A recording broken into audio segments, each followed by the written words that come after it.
You're on the Womenpreneurs Radio Network. I'm your host, Danette Moss. And joining me today is Kelly Falardeau. Kelly is a burn survivor since the age of 2 years old on 75% of her body and constantly struggling with her self-worth and confidence. She found a way to go from near death to success, from the ugly, scarred-faced girl to the top 10 most powerful and influential speakers, Fierce Women of the Year, and internationally best-selling author.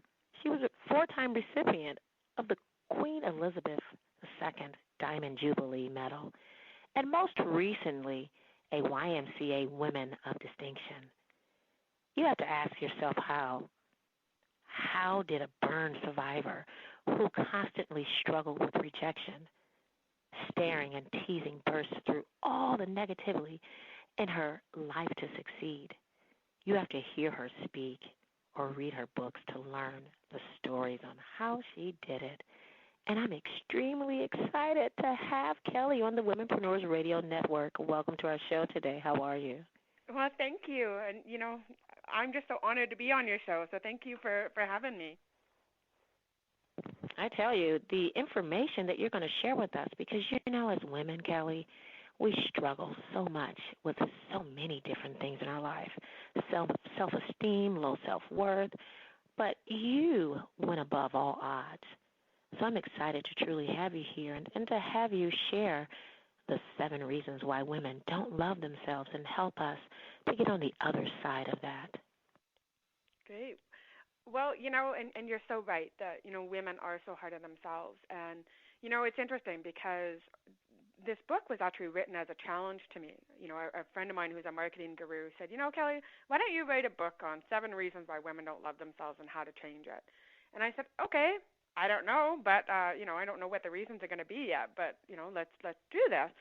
And, it was quite interesting because the very first reason that came up to me, because I said to myself, my higher source, and said, okay, what are the reasons? Why don't women love themselves? And the first reason is that women don't want to. They honestly don't want to. They think they want to, but they don't. They want to love everybody else before they love themselves. They'll love their husband, their boyfriend, their kids, their God, their everything else, their friends. They will place everybody as a higher priority than themselves. And then they'll look in the mirror and they'll wonder, hey, why don't I love myself? And look how ugly I am, and look how fat I am, or look at all the wrinkles I have, and, I look so like I'm a loser, not, successful. And I'm not talking about every woman, but there's a lot of women, they just don't want to allow themselves to feel beautiful or to love themselves. So, Kelly, tell us, how did you get burned? Well, I was 2 years old, and what happened was we lived on a farm at the time, and my cousins were throwing shingles from the old barn roof into the fire. And a spark came out, landed on my dress, and then I ended up burnt to 75% of my body. And so I had to be in the hospital for about 3 months solid, and every second day I was in the operating room where they would, do skin grafts and debriding and, take out my stitches and whatever they needed to do. And then I had surgeries every 2 years up until I was 21 years old. And I would have to spend a month in the hospital, and again, more skin grafts and tons of other surgery. There was a surgery where my body actually, or my arm joined to my body, and they had to splice open the, to get my arm away from it, and then put skin, new skin around my arm so that I could move my arm. And there was another time I had surgeries because my breast, one was too low and it was not in the right place. So they put skin grafts, and they took skin from one side or from one of my legs and put it under both sides of my breast, and then put them in the right place, and and then I had to have like 1,000 staples. So, and that they did that when I was like 16 or 17. But yeah, I've just had like tons and tons of surgeries. I tell you, talk about challenges in life, but never giving up. I mean, you had to have the tenacity that, wow. That's something else in the story, and to go through that at 2 and even through all the way to 21, yeah, that's amazing. Yeah. That's absolutely amazing. I tell you this, we can no longer complain and say that we can't do it or say the things like, I don't know how anyone could do it, because just the story, just what you shared just a moment ago, shows that you too can push through. I mean, you're a best-selling author and so forth. So with that being said, what do you believe is the foundation to success, especially one that went against all odds? Well, and I really believe that the foundation to success is to love yourself. And and people go, "Oh my God, that again." And it's not about loving your whole body. Like, I believe that there's times when I look in my and when I'm naked and I look at myself in the mirror and I'm like, "Oh my gosh, those scars are still there," and they people would think that they are ugly. And there's times when I just don't love that. But what I've done is I've allowed myself to go and look in the mirror, and I give myself permission to love my little parts. And so I still remember this day very clearly when I just said, you know what, I want to feel beautiful, and I want to love me. And so I went in the mirror and I said, I'm going to give myself permission to love my little parts. And I didn't tell anybody what I was doing. And I made sure I was in my bathroom, and I looked in the mirror and I said, you know what? I love my big, beautiful green eyes. Everybody tells me I have these big, beautiful green eyes. And here's the thing. My ego couldn't tell me I was wrong. That's the big thing. A lot of times women will look in the mirror and they'll say, I'm so beautiful. And your ego will say, no, you're not. Look at those rolls. Look at that muffin top you got. Look at the double chin. Look at the wrinkles you have. You're not beautiful. But my ego couldn't tell me I was wrong because so many people had told me I had big, beautiful green eyes. And then I said, you know what? I love my cute little nose. It's, and I love my cute little ear. And it's deformed and it's burnt. And I said, and it makes me different. It makes me special. It makes me unique. I love, my cute little hot ass. I put on my favorite jeans and I looked at my butt and I said, you know what? You do have a cute little hot ass. And again, my ego couldn't deny it because so many men and other women had even said that. And so I thought, you know what? I love this. And, and I wasn't trying to be egotistical. I was just trying to find the body parts that I loved about me so that when I went back in the mirror another day, that's what I saw. I didn't see my ugly scars anymore. I saw the things I loved about me. And that is why I say to women, like, yeah, maybe you can't love your whole body, but maybe there's some little parts that you can love. And if you can love those parts, that's when you're now going to go and look in the mirror and go, wow. And I do that. Like, there's times when, I'll put on my favorite outfit and do up my hair, and I'll, just before a speaking event or whatever it is I'm going, and I'll look in the mirror and you know what? You look pretty darn cute. And it was like, then I have this energy and this power that makes me feel great. And I believe if you feel great about yourself, how can you fail? Right? And if you go and you look in the mirror and you think about how ugly and, how much of a loser you are, how can you be successful? Wow. So that's why I really believe loving yourself, even if you can only love your little parts, is the foundation to success. I agree with you wholeheartedly on that. We just don't know how to do that without having stipulations. And if we can just free ourselves up from looking at that, I tell you, the things that you mentioned, people, told you they loved your beautiful eyes. You had to start speaking that language to yourself. You had to believe in that yourself. That helped you move forward, didn't it? It absolutely did. And again, like, when I used to look in the mirror, all I would see was my ugly scars. I would see that, sometimes I still look 6 months pregnant because of having the twins, and and I would, there was times when I would look in the mirror and that's what I would see. I would see all the ugly things about me. And that's why I say that a lot of women don't want to love themselves. And that's the number one reason that they don't, is because when they look in the mirror, they just want to see the things they don't love. They don't. It's easier. It's easier to see the faults in us instead of to see what's great about us. So what do you think women need to do in order to change that, Kelly? Well, first of all, download my book. Because it's a free ebook, 7 Reasons Why Women Don't Love Themselves and How to Change It. But I really believe that women need to give themselves permission, to just love themselves and just be gentle with themselves and not be so hard. I mean, I don't know if you're like this, Danette, but I know if I don't produce so much stuff, or do so many things every day, then I get really hard on myself, and I'm like, oh my gosh, I didn't do enough. And Mhm. and that's the problem, is that we have this expectation that we have to be these perfect women. And and here's the thing, I am so far from perfect. Like my body, I've got crooked fingers, a crooked arm, my breasts are too low, I'm missing a nipple, I've got scars all over my chest, my back, my legs, my face, my arm, and yet, I have guys that are calling me, telling me I'm hot, beautiful, and sexy. And why is that? And it's not because I have a perfect body.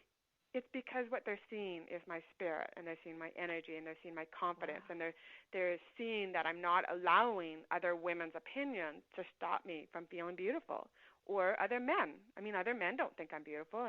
I got a text message, probably about 6 or 7 months ago, because I'm not married anymore and back on the dating scene, and I got a text message from a guy on the dating site, and he goes, beauty queen, right? And Oh I was, wow. I know, and I was like, oh my gosh, I can't believe men still talk this way, and finally I just said, you're right. I am no beauty queen in your eyes, I said, but I'm beautiful in my own eyes, and that's all that matters to me. Click. You Wow. And Wow. that's the whole thing, is that women have to stop allowing people's opinions that aren't true to affect them. It would have been very easy for me to say, "Oh my gosh, he's so right. I still have those ugly scars on my face. I still have the rolls. I still, I really am ugly. This guy called me ugly, so I must be." And instead, I was like, "Are you kidding me? Who is this guy? I don't even know who he is. I'm never going to see him again. He's a complete jerk. He just said that I was no beauty queen. I don't have to be a beauty queen to be beautiful." And I thought, why would I listen to his opinion?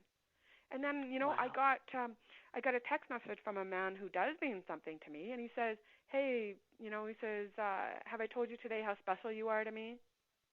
And I thought, here I am. I've got this man who's trying to tell me I'm not beautiful, and I've got this other man who means something to me who's telling me I am. So who am I going to believe? I choose to Wow. focus on the person who is going to make me feel great about myself, not the person who's going to make me feel like crap. And that's what I believe women do, is they spend too much time tuning in to the people who don't mean anything in their lives, or to the people who just want to hurt them, instead of focusing on the people who want to empower them and embrace them and make them feel great. Well, it's amazing that too we have to tune into ourselves, and as you mentioned earlier, loving yourself first.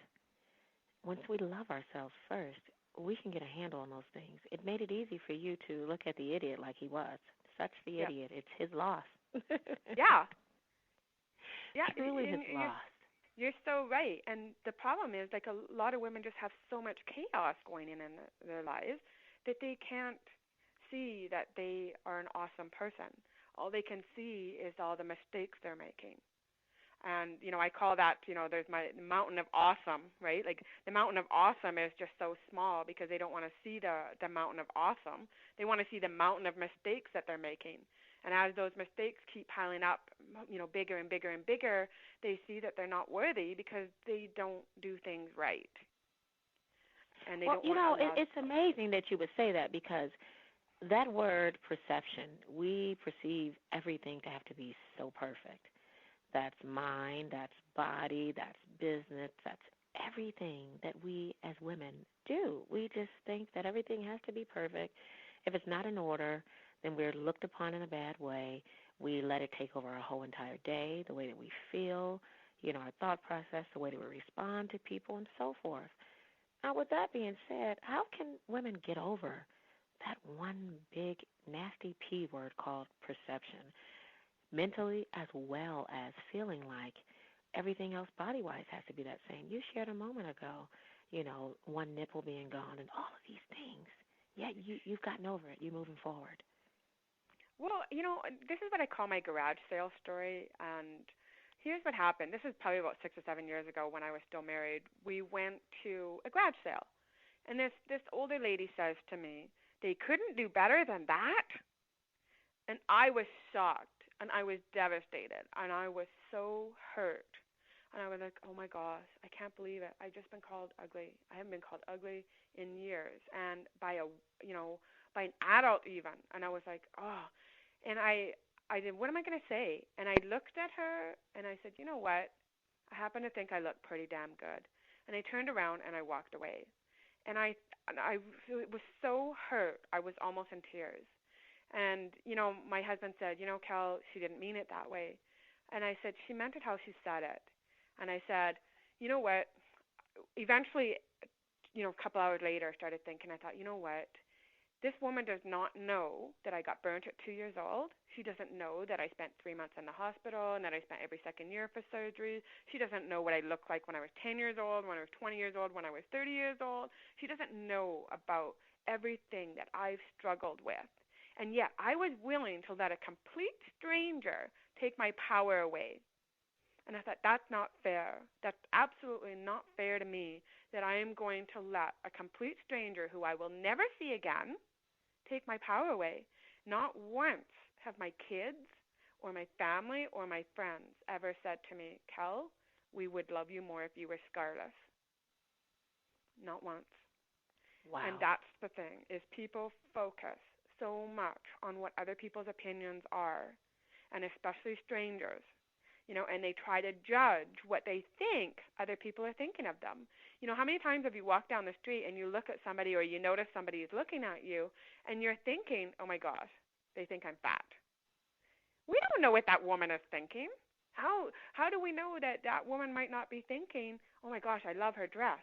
She looks awesome in that dress. But instead, our initial first thought a lot of times is that we want to think the negative thing or the bad thing, when really they could be thinking something good about us. And I talk about a little story where a friend of mine was walking me back to my car, and it was late at night, and Paul and I were walking, and all of a sudden we both noticed that somebody was staring at me, a guy. And I said, oh gosh, I'm being stared at again. Like, seriously? I've had enough of this, He goes, Kel, he's staring at you because you're so darn cute. And I was like, oh, Paul. And he goes, seriously, Cal. And that was the whole thing. Like, I was always assuming that every time somebody stared at me, I was thinking that they were thinking I was ugly. And then it was like, it took me thinking about it. And I thought, you know what? Sometimes when I see a lady who's overweight, and I don't think, oh, my gosh, look how fat she is. There's a lot of times when I'm thinking, oh, my gosh, look how beautiful she is, even though she's got that extra 150 pounds or whatever, right? Like, sometimes that's exactly what I'm thinking. I'm thinking, she's so beautiful, even though she doesn't have this perfect body. And I think, you know what? If you think that about other people, why are you not allowing people to think that about you? And that was when I shifted. And I thought, you know what? I'm not going to allow my thoughts to control who I am in that way. And that's the big thing, is that people are so caught up in their thoughts and trying to figure out what people are thinking of them, and it stops them. Well, talk about a mind shift. It is so important to have that, and you took that. But, Kelly, what would you say to that woman that would say, I just can't do it? That word, can't. How can you help us take that T out of can and turn it into can? Well, I love when I discovered this, because here's the thing. I realized that when I was saying I can't do it, you're right. You can't do it. Because as soon as you say I can't do something, your brain instantly puts up a block and it instantly says, you're right, you can't. You just said you can't. That's it. You can't do it. And then I don't even try. But when there's something I really, really, really want to do, I will say to myself, how can I do that? Even though I don't know how, and I'm not expecting to have all the answers right away, but when I shift the question and then I just say, you know what, how can I do that? Like, how can I become a best-selling author? Like, it would have been very easy for me to say, I can't become a best-selling author. I don't know how to do that. How would I be able to do that? But instead, I shifted the question and I said, how can I become a best-selling author? And then all of a sudden, the answers started to come to me. And so that's what I believe that people need to do, is just say, how can I do that? And then your brain goes, Well, I don't know how we can do that, but why don't we just think about it? And maybe we'll come up with some answers. And then all of a sudden, the answers will come to you because now you've opened up your brain and you've allowed it to think about it. And you've allowed it to come up with some solutions. So my solution was, when I was trying to figure out how to become a best-selling author, was, well, get connected with other best-selling authors and ask them how they did it and get some more education on how to do it. And then I ended up meeting a lady who was teaching a course on how to become a best-selling author. So I took that program. And and then all of a sudden I figured out how to do it, and then I became a best-selling author. But if I would have said to myself, there's no way you can become a best-selling author, I can't do that, my brain would have said, you're right. Next. Wow. But I chose to ask myself, how can I do that? And it's amazing. I've really looked back in my life to some of the stuff that I've done, and every time I think about it, that's the question that I ask myself, how can I do that? Hmm. Hmm. Wow. Now, do you think that possibly some of this comes from the value standpoint, not valuing ourselves enough? How can a woman value themselves more? Well, I totally believe it comes down to value. And, there was a time when I believed that I wasn't valuable because I wasn't making as much money as I wanted to make. And because I had set a certain goal for myself and I hadn't achieved it. And I was having a really, really rough time. And it was like, oh my gosh, like I had a car accident. My friend committed suicide. I'm going through a divorce. My website I paid $3,000 for, was getting a zero return on investment. I got zero response. And I was getting like, what the heck is going on? And all these things were coming down on me. And anything and everything that could happen to me happened in that one or 2 month time period. And then I ended up hiring a coach, and she said to me, Kelly, why don't you value yourself? And I was like, what do you mean, why don't I value myself? She goes, you don't value yourself. I'm like, yes, I do. She goes, no, you don't. And she listed all these reasons why I didn't value myself. And she said, and I think that, one of the biggest reasons is you don't value yourself because you're not making the money that you want to make. And she goes, but you need to know that value is not about what kind of money you make. And I said, well, what is value? She goes, you need to think about it. So I did. And I went home and I thought, okay, what is value? Why am I valuable? Because she kept telling me how valuable I was. And I was like, why am I valuable?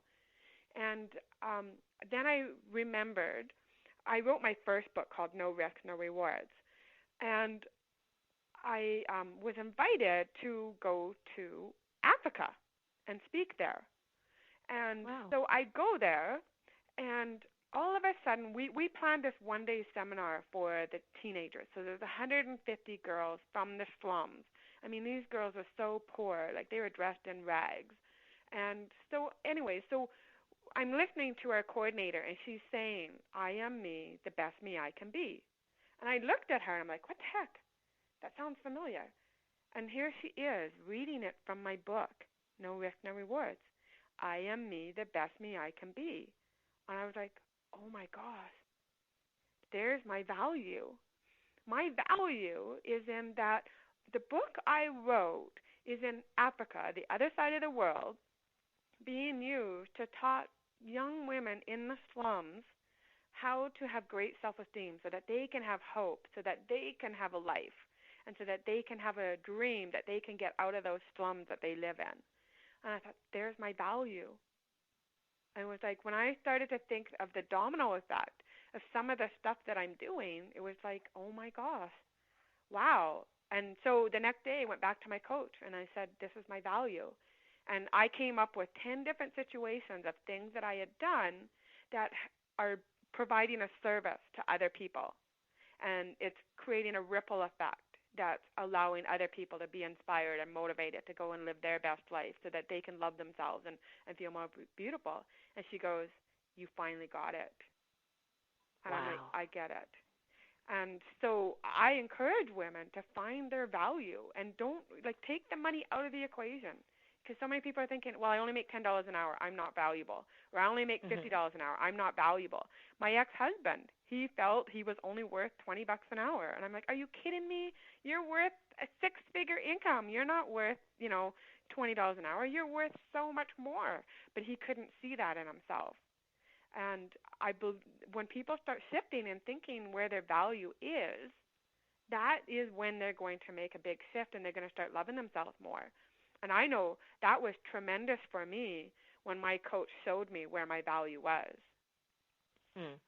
That's awesome. I tell you, having a coach that's willing to help you take yourself, to help you get unblocked mentally and emotionally, it released you and freed you, and now you saw the value that you really needed to truly see. Someone else was being helped through what you created. Now, on that note, let's talk a little bit about your latest book, The 7 Reasons Why Women Don't Love Themselves. You mentioned how it changed another person halfway across the world, or across the world. Or you said in Africa? Was that where you guys were? Yeah, in Africa. Yeah. I'm going to ask you a little deeper on. You wrote this book, yet it took someone else being changed for it to take effect emotionally and mentally to you. I'm going to ask you to share a little bit more about that. But before we get deep in that, can you speak on, maybe bullet point those 7 reasons why women don't love themselves a little more, and tell our listening audience where they can actually find that new book of yours? Yeah, well, some of the other reasons women believe they have to compete with other women. And they believe that they have to compete and be the most beautiful woman. And because they don't look like Angelina Jolie, they don't believe they're beautiful. The other thing is, opinions. People are constantly, like that guy that told me I wasn't a beauty queen. They rely too much on people's opinions.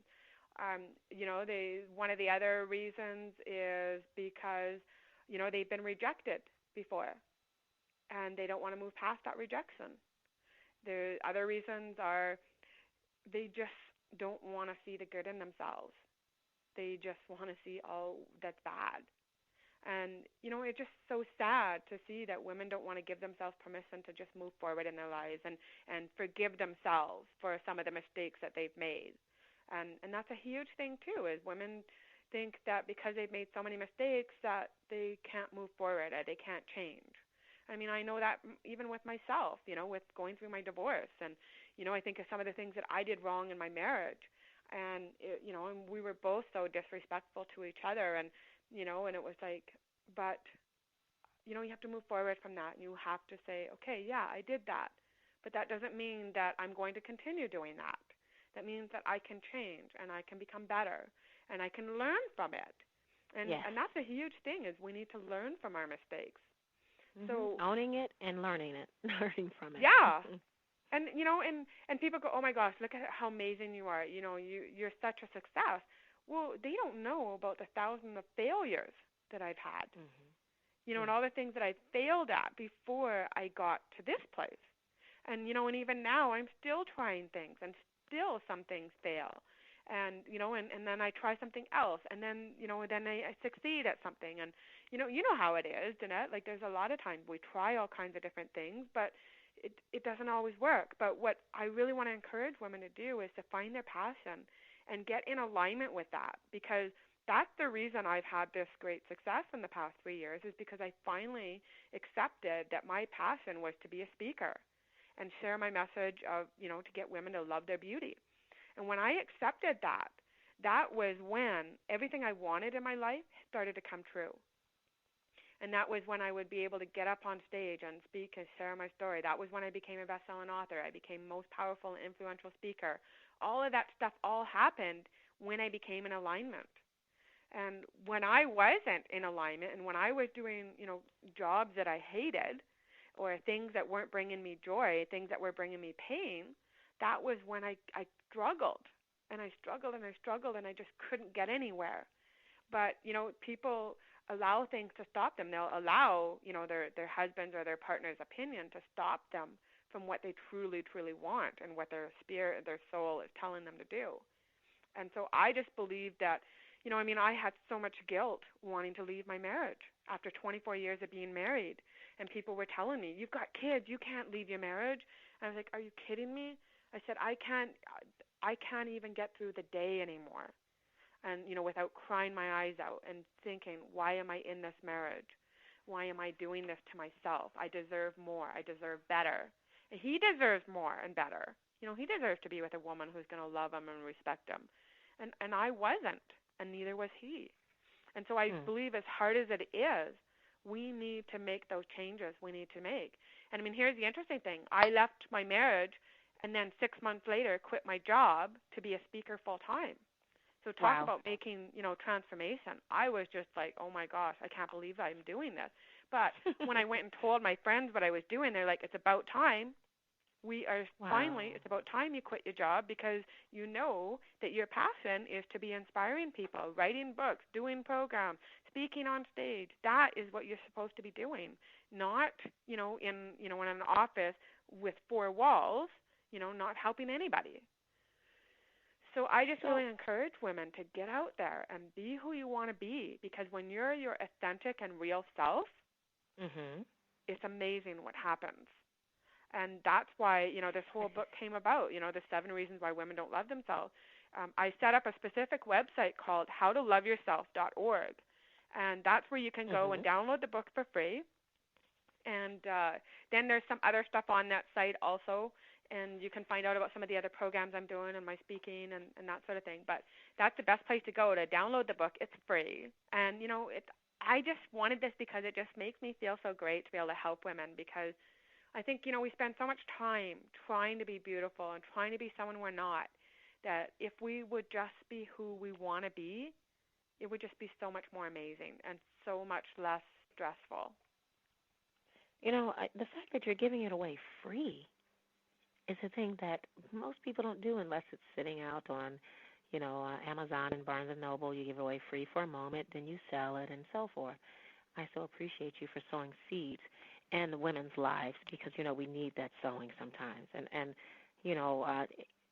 the give back later on is so rewarding. It is. It's so rewarding. Yeah. Now, Kelly, tell us a little more about yourself in reference to any upcoming events, any more new books, and where we could possibly find out more about your other books that you actually have to offer. Well, right now I'm also working on a coaching program, and it's called You're More Than Enough. And it's an 8-week program, and what we really do is really help women figure out what chaos they're causing in their life. Because a lot of times when you look in the mirror, you're just seeing, maybe that you're fat or you're ugly, or, that you've got wrinkles. But what is deeper in that mirror? And that's something that my coach helped me with, is to dig deeper.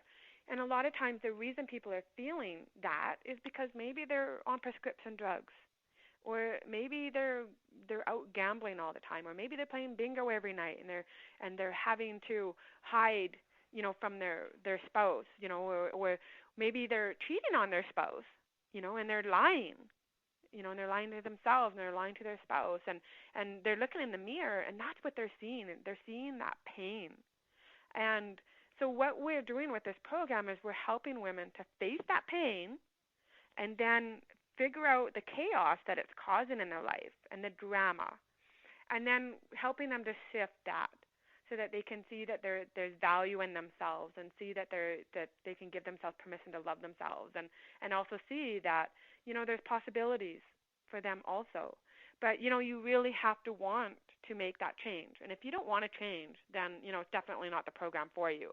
This program is really for people who want that new mindset and want to make that shift so that they can end all that negative chaos that's going on in their life, and then create some positive chaos, right? Like I've got some crazy chaos going on in my life. I've got, a guy coming from Africa, and, and we're going to be doing a bunch of stuff, and I've got some other, amazing stuff happening with teenagers. I've been speaking to teenagers a lot, and I allow teenagers to text me their questions when I'm speaking. So I spoke to these 750 teenagers, and I got 184 text messages. And I was like, oh my gosh, holy cow. So while I'm speaking, my phone is just vibrating because all these teenagers are asking me questions. And, the number one question I got was about suicide. I could not believe how many kids wanted to know about Wow. suicide. And, it broke my heart to see that so many kids, are thinking that. And, here's what I said to them. I said, you know what? I said, I remember when I was 16, and I remember praying to God and saying, dear God, please don't make me wake up in the morning. But if I have to, can I at least be scarless so I can be pretty like all the other girls? Thank you. Amen. Now, one of my messages that I tell teens is that here's the thing. Death is final.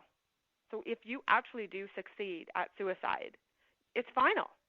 There's no more texting your best friend. There's no more, going to Justin Bieber concerts. There's no more sleepovers with your best friend. There's no more, playing with your dog and doing the things you love. You don't get rid of all the bad stuff in your life and then keep all the good stuff. It's final. It's over. And the thing is, eventually what's going to happen is your friends are going to want to forget about you because you're causing so much pain in their lives just thinking about you that they're going to forget you. And, and the thing is, it's like, yes, life is challenging. It really is. Believe me, I grew up being the ugly Scarface girl. I know how challenging life can be, and I know that. But you know what? You can change your life. You can change it. And you can get over it. And you can be the one who is the bigger person who stands up for yourself. And that's what I did. I stood up for myself. I mean, I remember my grandma telling me, Kelly, you make sure you stand up for yourself no matter who it is. And I did. And I wasn't going to allow anybody to knock me down because I knew that I would have a full life ahead of me. I knew that there was a purpose. There was a reason that I lived. And just like everybody else, everybody has a reason that they're living. But you've got to discover what that purpose is. But allow yourself to discover that. And I know it's hard. Believe me, it was really hard for me to accept that my purpose was to be a speaker because that meant me getting up on stage and bragging about myself. And believe me, that was not a good thing, according to my grandma. My grandma was like, don't you dare brag about yourself. And so for me to step into that was very, very challenging for me because I knew that people could be thinking that I'm bragging. And it's not. I just know that it's my purpose, that I'm supposed to embrace myself and embrace my skills and my talents and get out there and help change the world and help women Kelly, I feel can more tell beautiful. I'm excited that you did do that you took the Thanks. die and that you took the positive piece and took the negative piece and turned it into a positive situation and had positive results through it. I want to very quickly share with our listening audience. I'm going to tell them the titles of your book. I like the titles of all of your books, that No Risk, No Rewards, A Burn Survivor's Journey from Near Death to Success. I mean, in life, if we don't take risk, there are definitely no rewards. So I definitely am encouraging everyone to go and check those out. And then self-esteem doesn't come in a bottle. It truly does not. And then as Kelly mentioned a moment ago, 1,000 tips for teenagers. She has some tips here that can help teenagers. I could raise my hand and tell you I've got teenagers, and sometimes I want to strangle them. So I know that I'm going to go and check that book out, and I'm encouraging everyone else to do just that. And then last but not least, her new book that she's actually giving away free.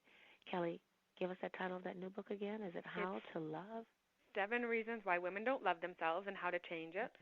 And it's a free ebook. And so just go to my website at howtoloveyourself.org, and you can download that book for free. And it's a quick, easy read. It's only like 40 pages, but it's just enough to give you a taste of, what it is and why women aren't loving themselves and how to change it. It really is pretty cool. I love the book.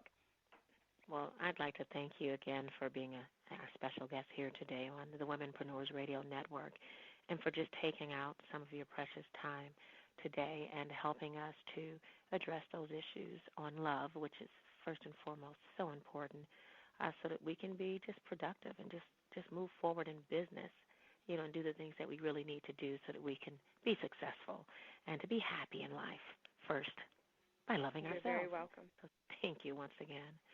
Now, before I let people know more about myself and where they could find me, please share how they could find you on the World Wide Web in reference to the social media sphere. How can we connect with you? Well, I'm all over Facebook, so Kelly Falardeau, and that's KELLYF as in Frank, ALARDEAU.com. That's my website, or the howtoloveyourself.org. And I'm on Twitter, LinkedIn, all of that. So just do a search for my name, and you'll find me. Great, great, great.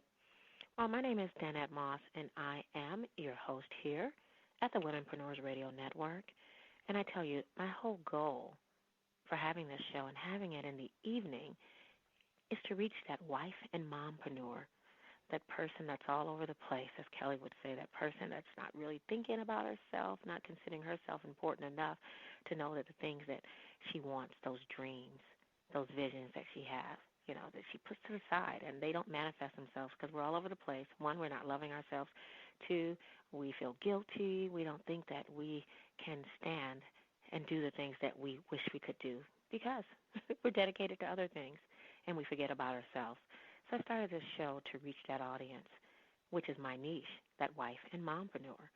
Now, my whole goal is to help them to streamline their systems so that they can build a more profitable business faster and more effectively in an efficient way, but also to help them to deal with those issues such as self-esteem, low self-worth, and get rid of those perceptions that the things that really, truly matter to them, that they shouldn't matter to others in a nutshell. You do have to care and be concerned about you, yourself, and your dreams. So I'd like to thank you all for stopping by and joining us here on the Womenpreneurs Radio Network. And we are here every Wednesday evening, and you never know who you'll hear from. I can promise you that it will be a seed that's worth listening to. Everyone that stops by, they sow seeds in your personal as well as your professional life. So I'm thanking you guys for joining us.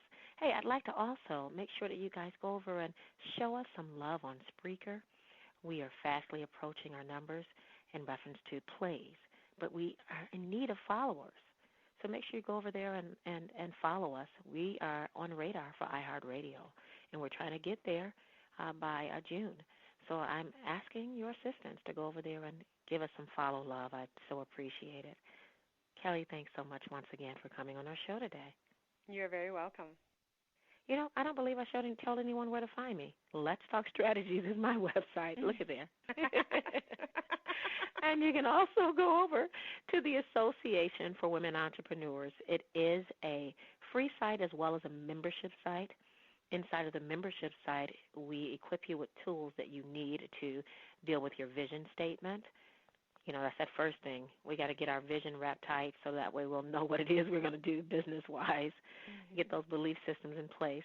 We get you to write your vision down and make it plain so that you can then begin to move forward, check out your target audience, target market, and niche, and birth that business on out. So go over there and check us out. We'd love to have you as a member there. As for now, we're going to go ahead and sign off, and here's to a productive evening. Take care, Kelly. Have a good one. Thank you.